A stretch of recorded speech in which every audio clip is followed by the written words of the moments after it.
It's The Real News. I'm Ben Norton. In recent weeks in Ukraine, which is a close NATO ally, neo-Nazi vigilante groups have carried out attacks on ethnic and religious minority groups, including Roma, Jews, and also sexual minorities, including the LGBT community.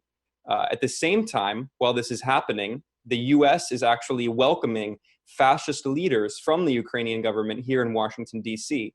The head of the Ukrainian parliament, known as the Rada, is himself a neo-Nazi who founded two neo-Nazi parties. He's named Andrei Parubiy, and he was invited to speak at an event at the Senate, which was hosted by the American Foreign Policy Society.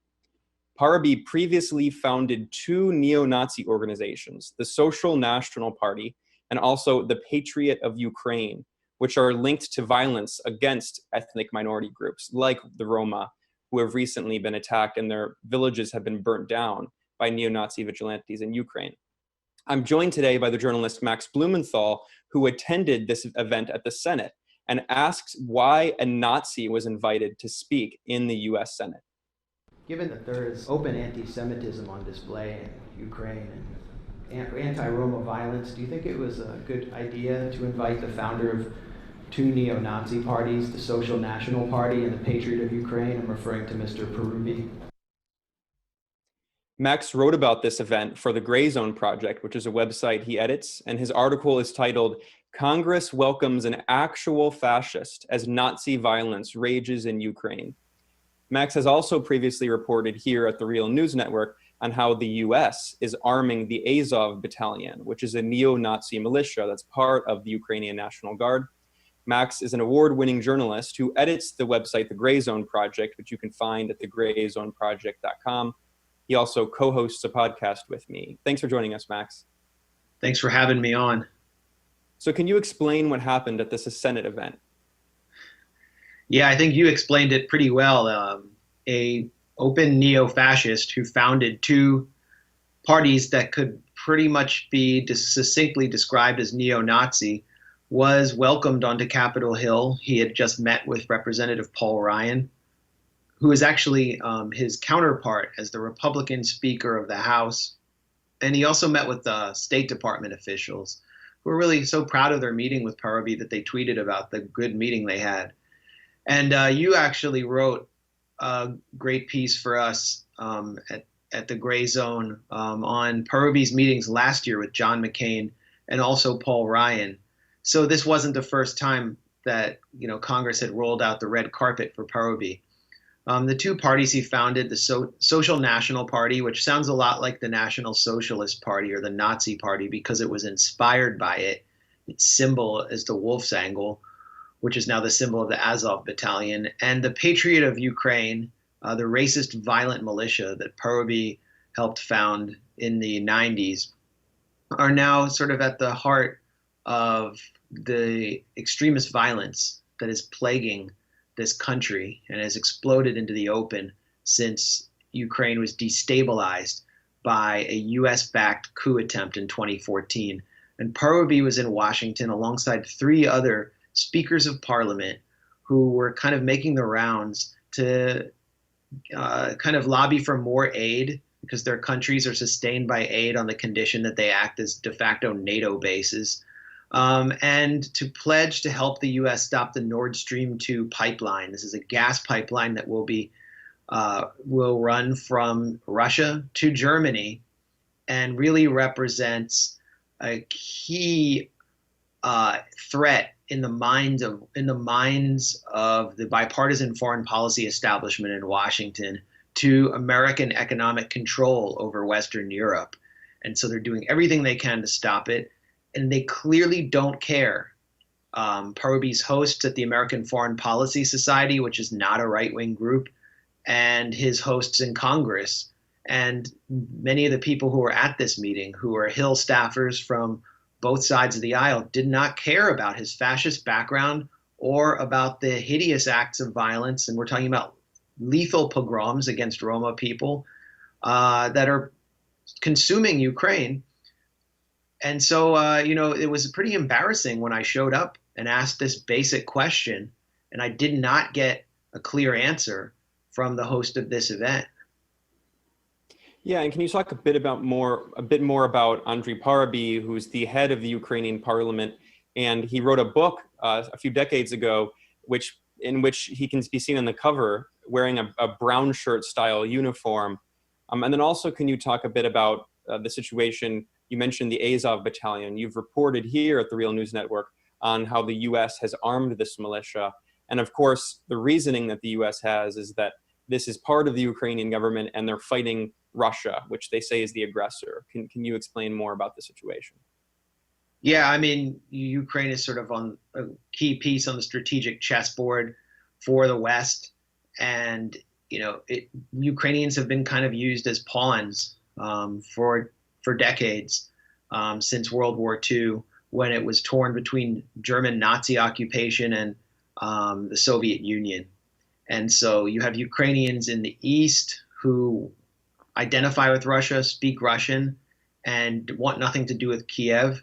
And in Kiev, there are these nationalist elements which are taking control of what was supposed to be sort of a technocratic government set up by the U.S., just kind of like this imperial vassal government, which is completely mired in corruption right now. And the warnings that there would be sort of a fascist putsch were very clear in 2014. Nationalism had exploded into the open. One of the key symbols of the forces in the Maidan was Stepan Bandera, who is a Nazi collaborator who founded the Organization of Ukrainian Nationalists. He was involved along with Roman Shukevich, who is a hero in contemporary Ukrainian society, in the massacre, the pogroms against the Jewish community of Lviv in 1941. And Parubiy has been really at the heart of trying to resurrect Banderism, this sort of nostalgia for Nazi-occupied Ukraine, which is, anti-Russian, vigorously anti-Russian. So it supports American strategic interests at this point. You mentioned Parubiy's book, View from the Right. He wrote this book, I think, in 1998 or 9. And you can see him on the cover of the book in a literal brown shirt, like in a Nazi SA uniform with a pistol on his waist in a holster. And in the book, he blames, the long-haired hippies and various immigrant Untermenschen he didn't use the term Untermenschen, but he blames them for destroying Western civilization. The party he co-founded, the Social National Party in 1995, pledged to save the white race again and preserve the white race against the degradation of humanity. I mean, this is an explicitly white nationalist party. In the early 2000s, Parubiy was the chairman of the committee to build a monument to Stepan Bandera in the city of Lviv, where the Jewish population was wiped out by his forces. And since 2014, the forces that Parubiy oversaw in the Maidan, the right sector forces, who are these black masked ultra-nationalists, many of whom were avowed neo-Nazis, have been militarized and incorporated into the National Guard under the watch of the Interior Minister, who is in Parubiy's current party, the People's Front Party. And the Interior Minister's name is Arsen Avakov. But the militarized version of the parties that he helped found is called the Azov Battalion.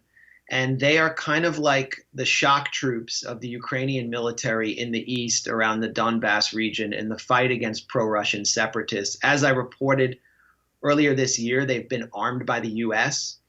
and they have an ideology which is explicitly white nationalist, along with a membership core that consists substantially of avowed neo-Nazis who wear the same Nazi symbols that we saw on the streets of Charlottesville when white nationalists marched through there. Their ideology centers around the concept of the Reconquista, the reconquest of Europe on behalf of the white races, led by the traditional white nations, with Ukraine at the center. The chief ideologue now is named Andrei Beletsky, and he hates the current government in Kiev, led by Petro Poroshenko, this corrupt technocrat. And he has sought to start the reconquest by leading the Azov Battalion's forces from eastern Ukraine into Kiev. That actually happened this year with this terrifying show of force by a so-called National Corps or National Militia of Azov members, hardcore jackbooted thugs who deployed to Kiev to supposedly restore order. And this has complemented a wave of violence across the country by other neo-Nazi forces against Roma, against LGBT people, against left-wing dissidents, communists, and Jews. Amnesty International issued a report this year warning that no one is safe in Ukraine as long as these extremist forces are on the march.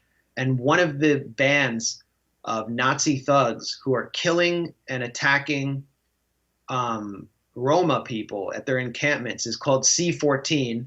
The 14 is for the 14 words, which is the mantra of international neo-Nazism. And they are state-funded. And it's not us reporting that. It was Radio Free Europe, which, the U.S. Arm of the U.S. government's media operation, which reported that the C14 neo-Nazi militias killing Roma in Ukraine are funded by the state, which means that our aid money is going to neo-Nazis, while Parubi is being hosted in Washington. It seems to me like an international scandal that should shock everyone. But unfortunately, I was alone in issuing this one critical question upon Parubi's visit. Yeah, and Max, in the video you published at the Gray Zone Project, you also can be seen questioning Michael Carpenter, who is a former Obama administration official who was the director for Russia on the National Security Council. And Michael Carpenter, in response to you, he implied that this is all just Russian propaganda. Here, we'll play a clip. Following the Senate event, I spotted Michael Carpenter, a former State Department official who helped encourage the 2014 Maidan coup in Ukraine alongside his boss, then Vice President Joe Biden. Did you think it was a good idea to bring Parubi, who's founded 2 neo-Nazi parties, to the Senate, and for Paul Ryan to meet with him? Look, I think Andrei Parubi is a conservative nationalist who is also a patriot, cares about his country. I don't think he has any neo-Nazi inclinations nor background. I mean, a lot has been made of this. Frankly, I think it's mostly Russian propaganda. So Max, can you briefly respond to this allegation that this is all just Russian propaganda? Well, it was a remarkable defense of Parubi by Carpenter, someone who played a really influential role in the Obama administration in the Defense Department and State Department in overseeing U.S. policy towards Ukraine and Russia. And he's now, out there as a kind of ferociously anti-Russian pundit, dismissing, he's working at the NATO think tank in Washington, the Atlantic Council, dismissing all of this as Russian propaganda. Well, Eugene Robinson, who isn't exactly, a Kremlin propagandist, he writes a column for the Washington Post, and usually writes fairly, milquetoast liberal opinions, called Parubi's party openly neo-fascist. We also know that Congress has enacted a ban on weapons to the Azov Battalion through Representative Ro Khanna, who's a Democrat in the House. Is Congress controlled by the Kremlin? Or maybe perhaps Congress was troubled by some of what it learned about the Azov Battalion, which grew out of the party that Parubi founded. I really see no sign that Parubi has reformed his ultra-nationalism, his fascism. And it's really incumbent on people like Carpenter and on Congress to start condemning the violence against minority communities in Ukraine that's taking place under its watch. Well, we'll have to end our conversation there. We were joined by Max Blumenthal, who's an award-winning journalist. He's also the founder and editor of the Gray Zone Project, which you can find at grayzoneproject.com. I contribute to that website, and I also co-host a podcast with Max, Moderate Rebels. You can find his reporting at grayzoneproject.com, and we were discussing a video that he published, which you can also find on YouTube. Thanks for joining us, Max. Thanks for having me. For The Real News, I'm Ben Norton.